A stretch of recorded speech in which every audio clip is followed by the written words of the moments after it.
खैरमकदम है।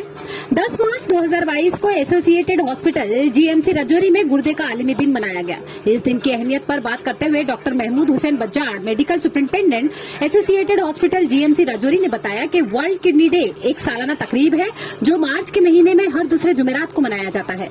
इस साल गुर्दों का आलमी दिन 10 मार्च 2022 को मनाया गया।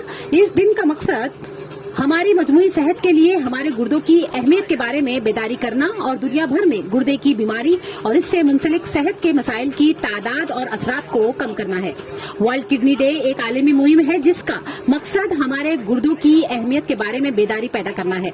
उन्होंने ये भी बताया कि अब तक तकरीबन 1200 डायलिसिस सेशन मुकम्मल हो चुके हैं और इस वक्त अस्पताल के डायलिसिस यूनिट में गुर्दे की खराबी के तकरीबन 20 मरीजों का डायलिसिस हो रहा है।